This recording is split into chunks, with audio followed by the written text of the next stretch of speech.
साथियों नमस्कार, मैं असलम चौकदार फेसबुक लाइव में आप लोगों का हार्दिक स्वागत है। राजस्थान के तमाम युवाओं की आवाज़ों को लेकर मैं लाइव जुड़ा हूँ आप लोगों से। जितने भी युवा साथी मेरे से जुड़े हुए हैं उस लाइव के माध्यम से जुड़े।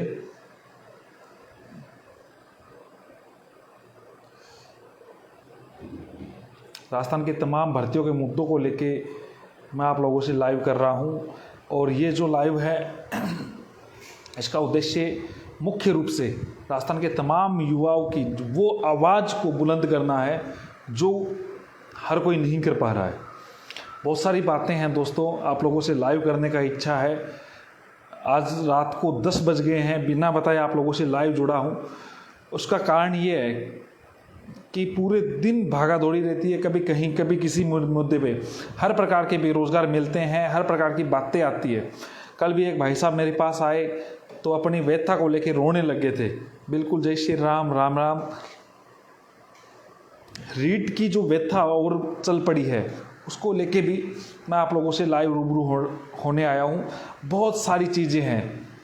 एक अभ्यर्थी मुझे ये कहता है कि मुझे 15 मिनट पहले ये कह दिया कि आपका टाइम पूरा हो गया, तो दूसरा अभ्यर्थी कहता है घंटे भर पहले हमें ये कह दिया टाइम खत्म होने वाला है। तीसरा अभ्यर्थी ये कहता है कि हमारे सेंटर में पेपर आउट हो चुका था, पेपर हमें सील बंद लिफाफे में था लेकिन सील खुली हुई थी। चौथा कहता है सील बंद लिफाफा ही नहीं था।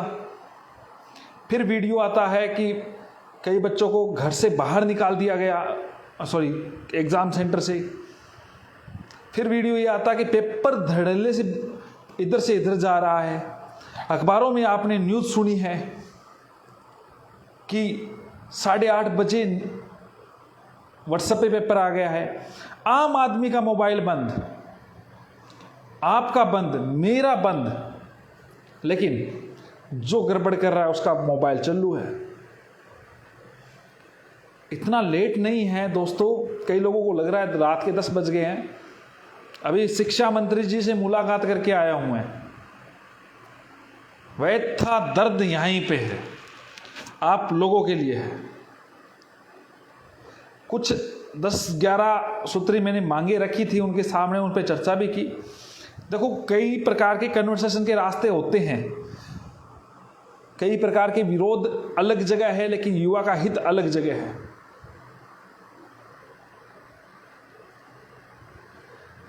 अब जो पेपर आउट की बात है, पहले मैं वही करने जा रहा हूं। राजस्थान सरकार 16.5 लाख लोगों से फॉर्म ले लेती है। सरकार का कार्य है, युवा बेरोजगार है, सबसे बड़ी भर्ती का पीठ थपथपाने का भी कार्य कर लेती है। आप भी कर लोगे। बेरोजगार है, देश में सबसे बड़े एग्जाम हुआ है, सबसे ज्यादा फार्म भरेंगे देश में आज तक के इतिहास में। इसका शाब्दिक दूसरा अर्थ यह भी है कि प्रदेश में सबसे ज्यादा बेरोजगारी है। बेरोजगारों की संख्या है। बेरोजगार जयपुर रहता है, कोई जोधपुर रहता है, कोई सिटियों में रहता है, तैयारी करता है, कमरा किराए पे रहता है, कोचिंग करता है, कोचिंगों में जाता है और रुपए दे के आता है, तैयारी करता है। कोविड जैसी परिस्थितियां भी बनी, कैसे कैसे लड़कियां वगैरह अपने ससुराल वालों को मनाया कि हमें एक मौका दीजिए। बहुत सारे युवा साथी ऐसे भी थे जिन्होंने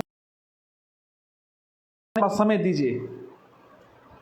एग्जाम सेंटर दे दिए गए 500 700 किलोमीटर दूर। आप सब लोगों को पता है।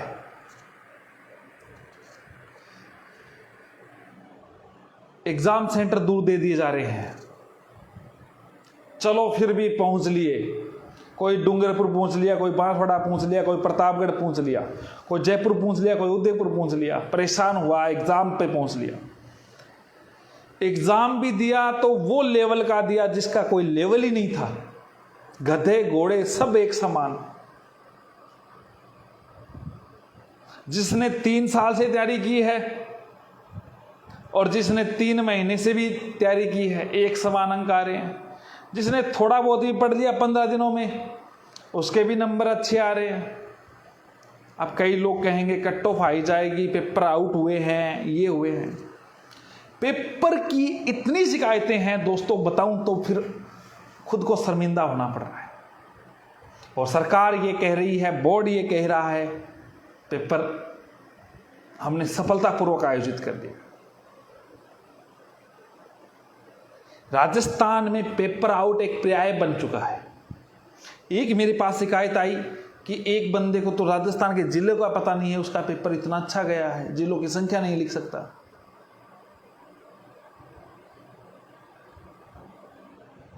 बड़े अफसोस की बात है दोस्तों, आप लोग घर बैठे मुझे फोन करते हो, असलम भाई क्या कर रहे हो, पेपर आउट के बारे में आप बोलते हो नहीं बोलते हो, क्या करोगे, पेपर आउट हुआ। अरे भाई लोगों, आपके आंखों के सामने आपको टाइम नहीं दिया गया, आप आवाज नहीं उठाई। नीमराना में जो घटना हुई उसमें कोई युवा साथी बोला, जो युवा साथी बोला वो आज उसके प्रशासन ने उसके खिलाफ चार्जशीट दायर कर दी, न्यायालय में पेश कर दिया। आप लोगों को कोई फर्क नहीं पड़ा, असलम चौबदार को भी पता नहीं चला, पता चला तो क्या करे,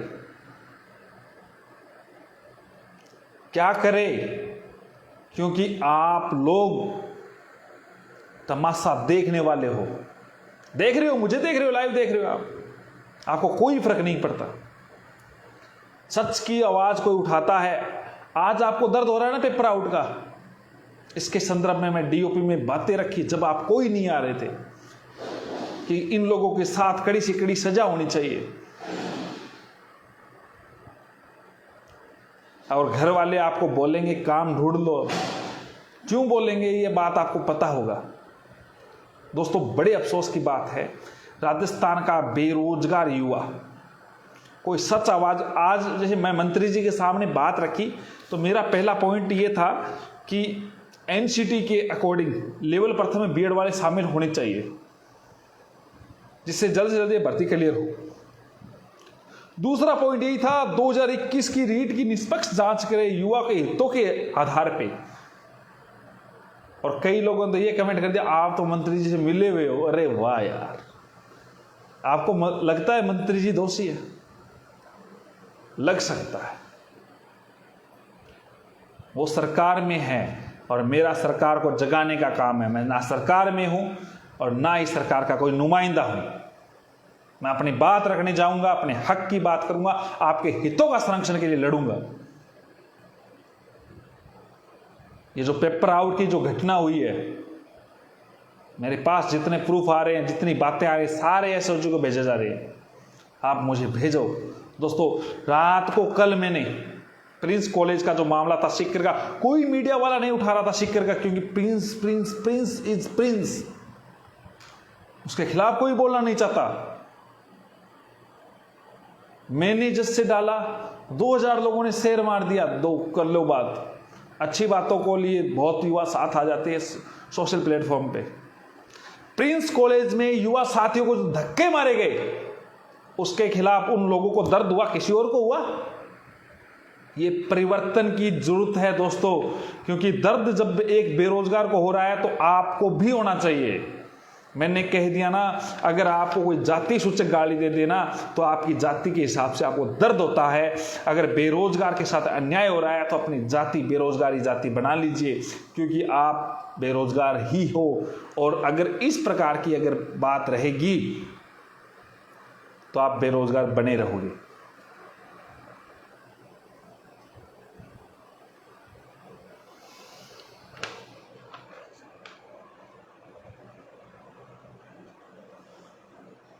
जिन नंबरों को लेके आप खुश हो रहे हो ना, वो नंबर कहीं नहीं ठहरने वाले। लेवल प्रथम में बीएड वालों को लेवल प्रथम में इतनी ज़्यादा कोई शिकायतें नहीं आई, मैंने आपको पहले भी बताया था। लेवल प्रथम में बीएड वालों को लेके आप लोग मुझे बार बार पूछ रहे हो, तो दोस्तों मैं आपको क्लियर कर देता हूँ।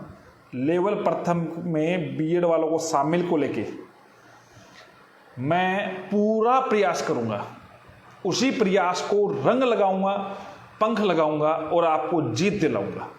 आप लोगों को मैंने कहा था लेवल प्रथम में बीएड वाले शामिल है, कई लोगों ने आपको गुमराह किया, भ्रमित किया, आप लोगों की तैयारी से आपको वंचित किया। लेकिन मेरे जो स्टूडेंट थे, जो मेरे से जुड़े हुए थे, वो अभ्यर्थी थे, मेरी टीम के सदस्य थे, जिन्होंने मेरी बात को समझते हुए मेरा साथ दिया, शुक्रिया दिनेश भाई,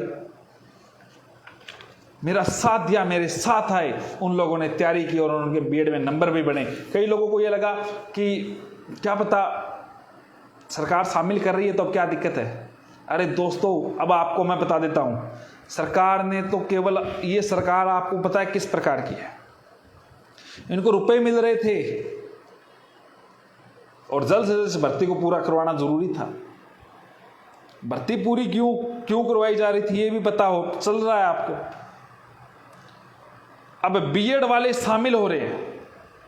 दिनेश प्रजापति बहुत अच्छे मेरे मित्र हैं, अच्छा काम करते हैं, हिस्ट्री से अच्छा लिखते हैं ये, आप एक बार सर्च भी करें, इनका पेज भी है फेसबुक पे। तो सरकार को, युवा को गुमराह किया गया। आप बीएड अभ्यर्थी को सभी को मौका दिया, बिठा दिया। दोस्तों, उस आदेश जो असलम चौबदार 5 फरवरी को अंतरिम आदेश लेके आया था हाई कोर्ट से, आपको बिठाने के लिए, फार्म भरवाने के लिए, इस सरकार ने फार्म भरवाने के लिए मना कर दिया था। उस अंतरिम आदेश में स्पष्ट तौर से लिखा हुआ है कि पिटिशनर जो याचिका करता है उसको मौका दिया जाए, उसको एग्जाम में इंक्लूड कर दिया। गवर्नमेंट ने सभी को कर दिया, चलो ठीक है, आपके उच्च अंक आ गए, आपने तैयारी की, आपने मेहनत की, आप लोगों ने बहुत सारा कॉल किया, मुझे कॉल किया, भाई साहब आप बल्ले बल्ले, मजा आ गया, पेपर हो गया, बहुत अच्छा हो गया, आपको लेवल फर्स्ट में बिठा दिया। अब बात यह है, अब आप लोग कह रहे हैं हमारे नंबर अच्छे बन गए। सरवण जी, मैंने आपकी बात रखी है 2016 वरिष्ठ अध्यापक की। अब बात ये आती है कि दोस्तों, क्या हम पात्र होंगे? क्या हम उस केस को जीत पाएंगे? क्या उस केस को, बिल्कुल सुशील जी 126 ठीक है, क्या उस केस के आगे बढ़ा पाएंगे? तो ध्यान से सुन लीजिए, पंजाब हरियाणा हाई कोर्ट में स्पष्ट तौर से याचिकाकर्ताओं को ही मौका मिला। चंडीगढ़ हाई कोर्ट ने ऑफलाइन याचिकाकर्ताओं को ही शामिल किया। बिहार में केवल याचिकाकर्ताओं, कल को सुप्रीम कोर्ट, हम सुप्रीम कोर्ट के वरिष्ठ से वरिष्ठ, सीनियर से सीनियर एडवोकेट की मैं लाइन लगा दूंगा। अगर आप मेरे कंधे से कंधा जोड़ के खड़े रहोगे तो आप लोगों के लिए मैं लाइन लगा दूंगा, आप लोगों को एकजुट दिखा दूंगा कि आपकी आवश्यकता, आपकी नियुक्ति तक असलम चौबदार आपके साथ खड़ा रहेगा। मेरे नंबर आपको कमेंट बॉक्स में है, आपके नंबर, आपको लगता है आप 115 से ज़्यादा नंबर आ रहे हैं लेवल फर्स्ट में, तो आप मुझे टेक्स्ट SMS जरूर करें। 1 अक्टूबर प्रदेश कार्यालय में, ये रिद्धि सिद्धि चौराहे के पास ही अपना प्रदेश कार्यालय, जो युवा साथी बीएड अभ्यर्थी है, 1, 2, 3 अक्टूबर को हम अपनी सुविधा अनुसार एक मीटिंग आयोजित करें, आप सभी पहुंचे। हमारी पूरी मंशा है, हमें एकजुट होकर इस भर्ती को क्लियर करवाना ही नहीं, आपको नियुक्ति दिलानी है। आप अब मार्च साहब बनेंगे। 1, 2, 3 अक्टूबर को जो भी आपकी सुविधा अनुसार लगे आप पधारे और अपने डॉक्यूमेंट्स के साथ पधारे। बीए की मार्कशीट, बीएड की मार्कशीट और अपना आधार कार्ड, ताकि आप कहीं से भी वंचित ना रहे। सुप्रीम कोर्ट कल को आपको अलाउ कर दे, याचिका करो, सुप्रीम कोर्ट ये कह दे बीएसटीसी वालों को प्राथमिकता देते हुए याचिकाकर्ताओं को भी शामिल करवा दे, इसमें बीएसटीसी वालों को आपत्ति नहीं होगी, कई प्रकार की बातें आ जाएगी। तो ध्यान कर लेना दोस्तों, फिर कहीं आप चूक ना जाना। ज्यादा से ज्यादा बीएड साथियों को जोड़ो, एकजुट करें।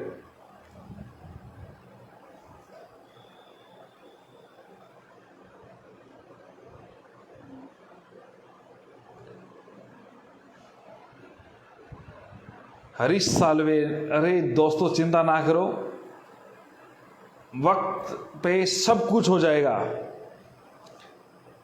आप निश्चिंत रहे, आपके हितों के लिए हम काम करेंगे। आपको मीटिंग के वे आप पहुंचे, आप सभी की बातें सुनी जाएगी। बीएसटीसी वाले भी जो अच्छा पढ़ा है, और डोटासरा जी ने भी तो कहा है अभी चिंता ना करो आप, सरकार पूरी साथ आएगी आप लोगों के। आज भी मेरी बात हुई है इस मुद्दे पे, और मैं लेके आऊंगा, देख लेना आप लोगों को कह रहा हूं, मैं आपको नियुक्ति दिलाऊंगा अगर आप लोग मेरे साथ आएंगे। 1, 2, 3 अक्टूबर को आप ज़्यादा से ज़्यादा संख्या में आप पधारने की कोशिश करो। दोस्तों आप लोग जब साथ दोगे, एक छोटी लड़ाई नहीं है, हम सुप्रीम कोर्ट तक की लड़ाई की तैयारी कर रहे हैं, और बढ़िया से बढ़िया एडवोकेट की टीम हम उतारेंगे, जिसके आधार पर हम जीतेंगे और आगे बढ़ेंगे। ये मेरे नंबर है, आपको कमेंट बॉक्स में पड़े हैं, इसमें टेक्स्ट एसएमएस कर देना अपने नाम और कैटेगरी और आपके मार्क्स कितने आ रहे हैं आपके की के अनुसार। तो आप लोग निश्चिंत रहे एक बात को और सोच के। कई प्रकार के युवा साथी पूछ रहे हैं क्या रहेगा क्या रहेगा। दोस्तों पेपर गलत है उसका मैं खुल के विरोध करूंगा, पेपर में जिस प्रकार की धांधली हुई उसका खुल के विरोध करूंगा, आप लोगों के साथ रहूंगा, आप लोगों के हितों का संरक्षण करूंगा। मैं वो नहीं हूं दोस्तों तो रात को कुछ और कहता हूं, एसआई वालों को बुला लो, ये बुला लो, वो बुला लो, और अगले दिन खत्म। इधर सरकार से राजी मत था, काम खत्म, युवा को गुमराह कर दिया।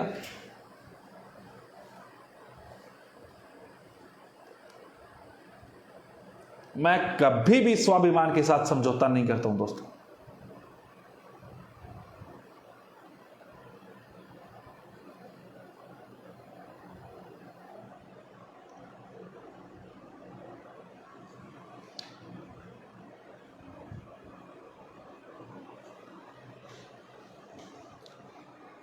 इस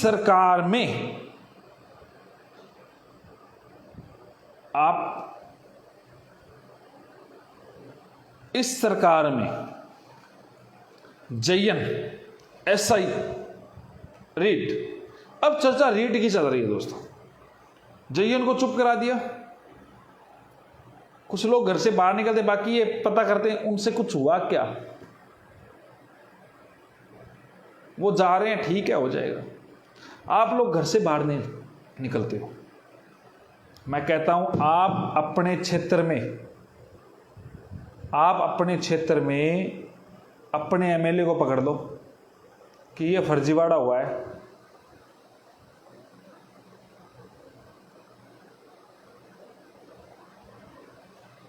ये फर्जीवाड़ा हुआ है, ये पेपर में ये गलतियां हैं। एसआई के पेपर में एसपी बीकानेर ने स्पष्ट तौर से कहा है कि हजारों लोगों के बीच में चले गए, तो 1000 तो सीटें नहीं है, क्यों नहीं माना जा रहा उसको पेपर आउट। जहां पे व्यवस्थापिका आपके ऊपर तानाशाही रवैया अपनाती है, तो यह संविधान स्पष्ट तौर से आप लोगों को न्याय करने के लिए न्यायपालिका का द्वार खुला रखती है।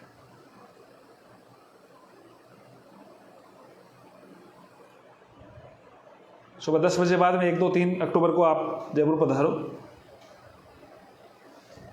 एसीएफ एग्जाम में भी जिक्र आया, चुप हो गए। पता है आप लोग एक समय विशेष के लिए आप हो हल्ला करते हो, फिर चुप हो जाते हो। अब रेट का चल रहा है, 5-6 दिन कुछ नहीं होगा, कोई माहौल बनेगा, फिर चुप हो जाएंगे। फिर पटवारी का एग्जाम आ जाएगा, लोगों को लगा पटवारी के एग्जाम में ऐसा हो गया, पटवारी में धांधली होगी, वो हो गया, ये हो गया, नेट बंद था, फलाना था, फिर भूल गए, रीट को भूल गए। फिर रीट का धीरे से रिजल्ट निकाल देते हैं, फिर वही लोग सेलेक्ट हो जाते हैं जो नहीं होने चाहिए थे। जिनको पढ़ाना ही नहीं आता वो देश के भाग्य निर्माता बनने की कोशिश करेंगे।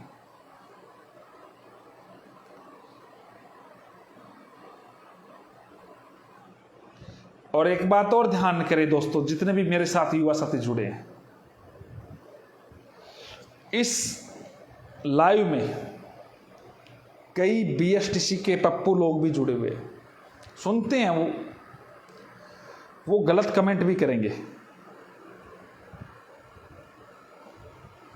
भ्रमित करने वाले विज्ञापनों को क्लियर कर देता हूं, मेरे पास हजारों युवा साथियों की फौज है। आप सारे केस अटैच करने के लिए असलम चौबदार ने 289 लोगों की 7 याचिका एक दिन में, एक रात में तैयार करके जोधपुर हाईकोर्ट में लगवा के सारे केस जोधपुर ट्रांसफर करवाए थे, लगवा दी थी। तो आप लोग ये बात भूल जाओ कि किस प्रकार से मैं कर सकता हूँ।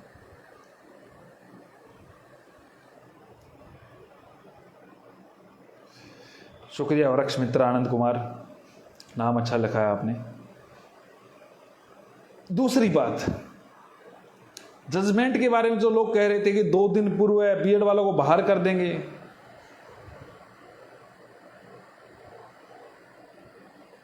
करवा दिया बाहर, एग्जाम में बिठा दिया। अब कई लोग ये कह रहे हैं कि रिजल्ट नहीं आएगा। रिजल्ट भी आएगा और रिजल्ट का मजा भी आएगा।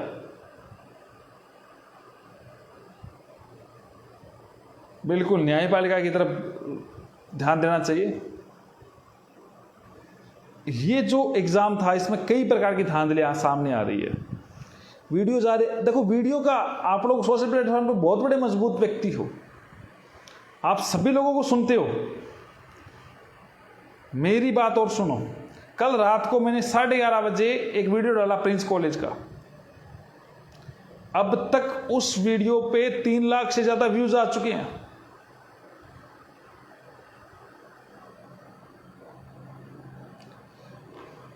एग्जाम बिक रहे हैं, पेपर बिक रहे हैं, खुलेआम बिक रहे हैं, सरकार कुछ नहीं कर पा रही है। ये बात आम व्यक्ति के सामने आ रही है। आम व्यक्तियों तक पहुंच रही है। सरकार पे कैसे विश्वास करेंगे। 10 बजे लाइव इसलिए आया हूं, 2016 गणित विज्ञान के बारे में भी लिखा है मैंने आज लेटर में। 10 बजे लाइव इसलिए आया हूं कि आपसे कुछ बातें रख सकूं। पूरे दिन जो भागादौड़ी होती है। अच्छा, 4 लाख से ज्यादा व्यू आ गए उस पर।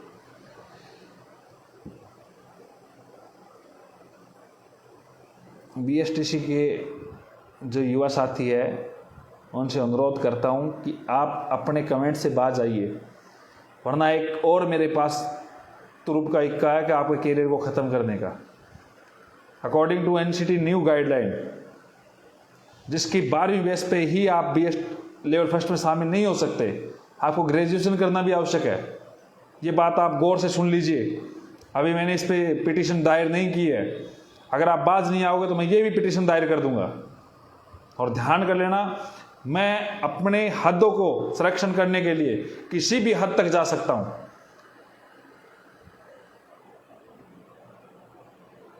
और बीएड वाले को बाहर नहीं हो सकता, बीएसटीसी वाले बहुत सारे युवा साथी बाहर हो जाएंगे। तो इस बार से आप अपने कमेंट से बाज आ जाइए। बीएड वालों के हकों का मैं संरक्षण कर रहा हूं। आप अपने मसीहा जी को तैयार कर लो बीएसटीसी वालों के लिए। बोल दो उनको, बोलती बंद क्यों है। और कई लोगों को लग रहा था कि असलम चौबदार की जॉब लग गई तो असलम चौबदार घर बैठ जाएगा और बैठ जाएगा। असलम चौबदार जयपुर बैठा और जयपुर बैठा रहेगा। जो डिसाइड था वो हो चुका है। युवा की हित में हमेशा तत्पर रहूंगा। और कई लोगों को लगता है कि असलम चौबदार को राजनीति में आना चाहता है, राजनीति करना चाहता है। अगर युवा के हित में मैं कुछ कार्य करूंगा और आप उसको राजनीति नाम देंगे तो प्रत्यक्ष रूप से राजनीति में उतरूंगा। और उसी गंदी राजनीति को खत्म करने के लिए, जिसमें आरएस बिका, एसआई बिका, रीट बिका, युवा का कैरियर बिका, युवा का भविष्य बिका, उन भविष्य को बचाने के लिए जब मैं 13 लाख परिवारों के भविष्य के लिए लड़ सकता हूं, तो ये जो 16 लाख का मामला है उसके लिए भी मैं तैयार रहूंगा। आप लोग निश्चिंत रहे दोस्तों। प्रदेश कार्यालय में आपका खुद का प्रदेश कार्यालय, पधारो, आप अपनी बात को रखो।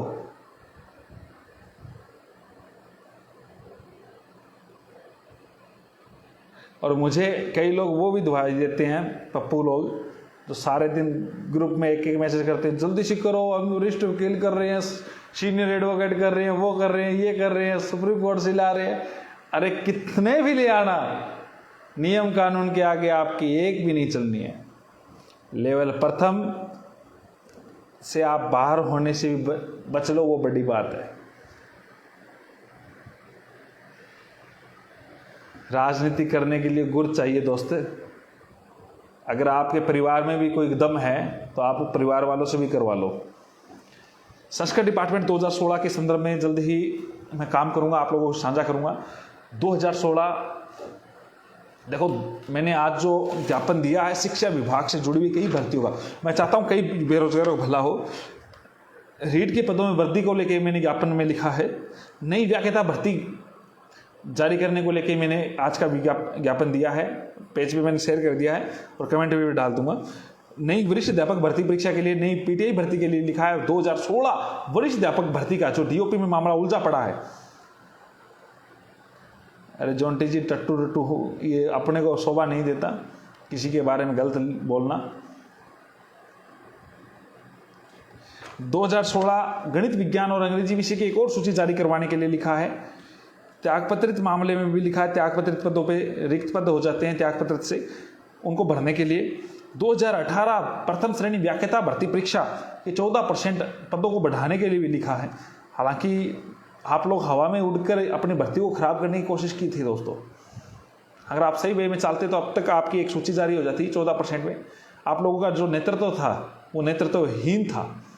आप लोगों ने ये नहीं समझा, आप कभी गधे के पास, घोड़े के पास, सबके पास घूम लिए।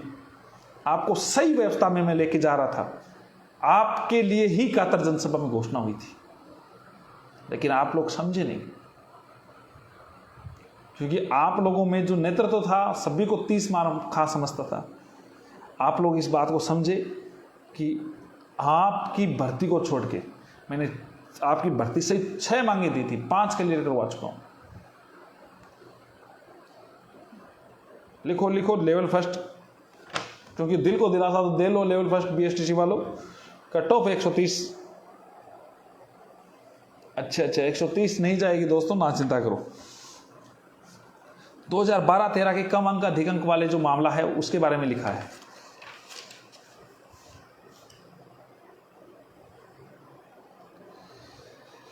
चिंता ना करो, कंप्यूटर वालों को भी गुमराह कर दिया गवर्नमेंट ने, इसमें भी मैं बोलूँगा जल्दी। आप लोग निश्चिंत रहे, सरकार अपना कार्य करेगी और अपना कार्य करेंगे। और सरकार जब नवंबर-दिसंबर अनुशंसा भेजी जाएगी आरपीएससी को फर्स्ट ग्रेड और सेकंड ग्रेड के संदर्भ में, और जल्द ही मंत्री जी के द्वारा आपको आपकी सारी बातें रखवाने की मैं कोशिश करूँगा। लेकिन भर्ती की पारदर्शिता के लिए अब आप लोगों को एकजुट होना पड़ेगा। जो व्यक्ति इसमें लिप्त पाया जा रहा है, आप उसको जम के उसकी लिप्तगिरी छुटा दो। आप लोग ऐसे व्यक्ति को सस्पेंड हो रहा है, नौकरी जा रही है, कोई उन लोगों को फर्क नहीं पड़ रहा। उन्होंने नौकरी जैसा काम कर चुके हैं, उन लोगों को कोई फर्क नहीं पड़ रहा। उन्होंने क्या पता कितने लोगों को नौकरियां लगा दी। उनसे चंदा मांग लेंगे, भाई तेरे काम आए थे, आज महीने के 1000 रुपये दे दे, 10-15 लोगों से ले लेंगे, उसका काम चलता रहेगा। ऐसे लोगों को कहीं भी दिखे उनके पोस्टर छपा दो।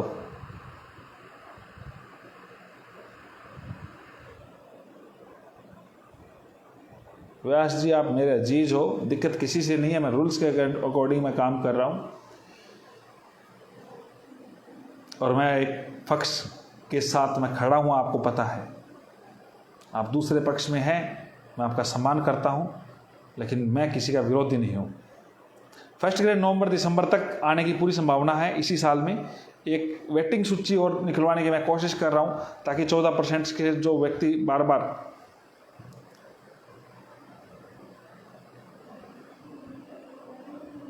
लो जी व्यास जी जाओ खेलो। 2013 NHRM भर्ती आप लोग मेरे से मिले,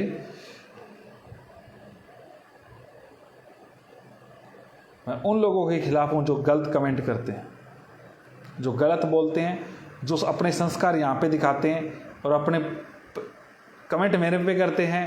और वो क्या होता है, इनको रिप्लाई मिलता है उनके पड़ोसियों के द्वारा।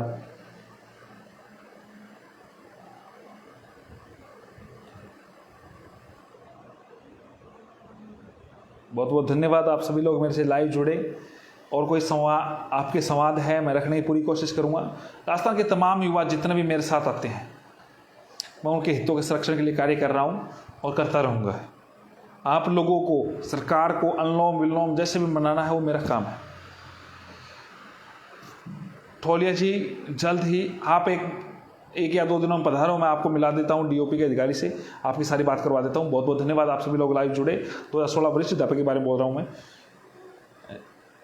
अन्य कोई बात है तो आप मुझे कमेंट करके आप बता दिए।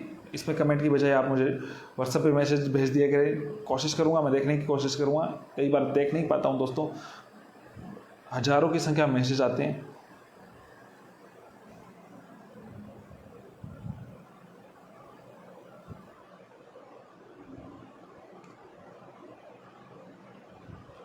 पंचायती राज एलडीसी, उम्मीद है जल्द से जल्द आपका काम होगा। बहुत बहुत धन्यवाद, आप सभी लोग लाइव जुड़े। अच्छा, कई लोग कमेंट करना चाहते, करो दोस्तों करो आप। जूनियर अकाउंटेंट भर्ती 2013, काफ़ी दिनों से इसके बारे में गुप्त है। नहीं, एक दिन आना है, 1 अक्टूबर 2 अक्टूबर या 3 अक्टूबर में से कोई से भी आपको डेट सही लगे उसमें आए। बिल्कुल बिल्कुल चिंता ना करें, पिटिशनर वगैरह को मौका हम कोशिश करेंगे। हमारी जो आर्ग्यूमेंट होंगी हम पिटिशनर के हित में काम करेंगे। हमारे साथ जो युवा खड़ा है हम उसके हित में काम करेंगे, हम उसी के लिए काम करेंगे ताकि उन लोगों को भी सबक मिले जो अपने हितों का संरक्षण नहीं कर सकता है। बहुत बहुत धन्यवाद, आप सभी लोग मेरे से लाइव जुड़े। जय हिंद, जय भारत, शुभ रात्रि, शुभ रात्रि, शुभ रात्रि, लव यू ऑल।